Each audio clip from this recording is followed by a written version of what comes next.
You know, I'm a fan of Anthony Mackie's, and I was really looking forward to seeing him kind of branch away from that Falcon character a little bit and kind of progress on his own. Yeah, let's talk about it.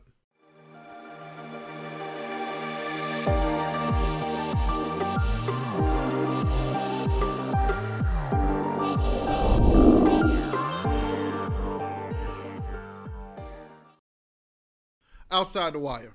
In the near future, a drone pilot sent into a war zone finds himself paired with a top secret android officer on a mission to stop a nuclear attack. The film stars Anthony Mackie, who's recently gained a newfound success through his role as Falcon from the Marvel Avengers franchise, as well as Denzel Idris, who many may recognize from his role as Franklin from FX's Snowfall.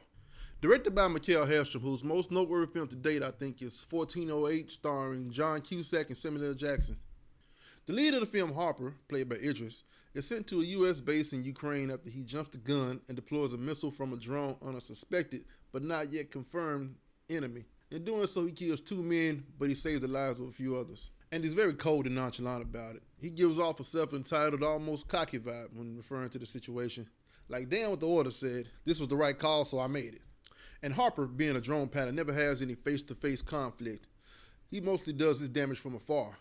There's even a scene later in the film when he's asked, does he know how many kills he has or how many casualties were caused by his actions? And he brushes it off. You know, he just shrugs it off like, yeah, I've killed people, but that's my job. That's what we do. He kind of just sees these people as numbers on the screen, numbers to be configured into his calculations on how the scenario could play out or what's the best end result for the mission, not necessarily seeing them as actual people. So as punishment, Harper gets sent to the front line so that he can experience firsthand what it's like to be one of these numbers. Once there, he's assigned to Captain Leo, portrayed by Mackie, who's an android disguised as a human. So after these guys have a quick back and forth, we set out on a mission. So I checked out the trailer for this film, and it was advertised as a sci-fi action, fast-paced movie, which from my experience was not the case. We didn't actually see any action from Captain Leo himself till about 50 minutes in. About 53 minutes, I think, because I was counting. It seems kind of like he was trying to come off as a psychological thriller.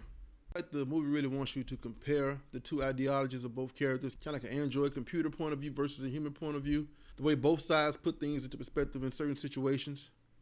I feel like the film forces you to kind of think and break down the complexities of the thought process of the android.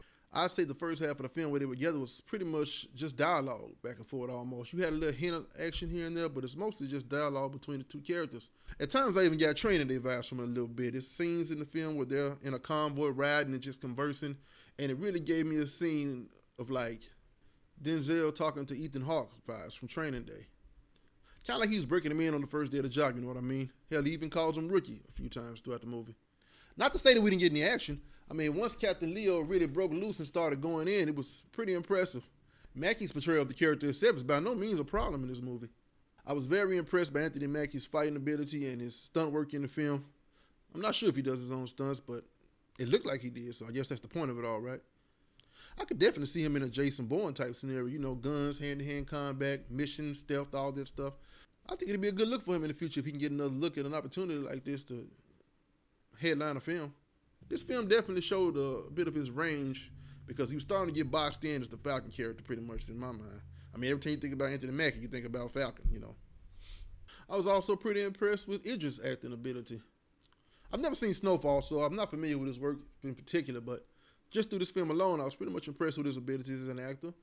Although it didn't seem like he had too much to work with in this film, but what he was given, he did an excellent job with, I think. The movie kind of starts to lose me when it starts throwing various misdirects here and there, when it starts to see itself as something more than what it was. Like it tries to do a twist on top of another twist to kind of make you look here and think this is happening when this is happening, but the actuality is quite obvious what's going on. It's a fairly predictable movie, I would say. Another thing that bothered me was some of the plot holes and inconsistencies in the movie. In most cases, there's always going to be a plot hole or two in the movie. I try not to go too heavy into spoilers in my reviews, and when I do, I let you guys know what's coming. Throughout the movie, there's times when Captain Leo's conversing with people and other characters throughout the film that obviously he knows or he's been in contact with before. Leo is a humanoid android that the government has invested a lot of time and money to.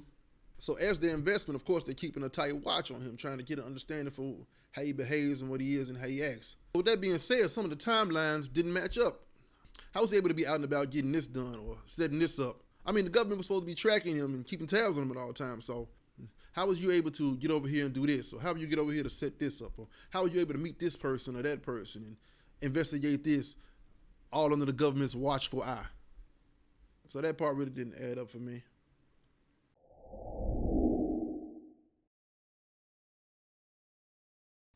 So what I think about this film in general, it's not a bad film. You know, I've seen way worse films than this. I would definitely say if it was Saturday night and you were trying to choose a good movie to watch and you only had time for just one movie, probably skip this one. But if you were just looking for something to watch or wanted to change your pace, yeah, check it out, most definitely. I give Outside the Wire a 2.5 out of 5 stars. Well, thanks for stopping through and checking me out, guys. If you like what you saw in this video, go ahead and hit that like button. There's links posted over there, some previous videos I did, and I have some more coming in the future, so hit that subscribe button. As always, thanks for watching.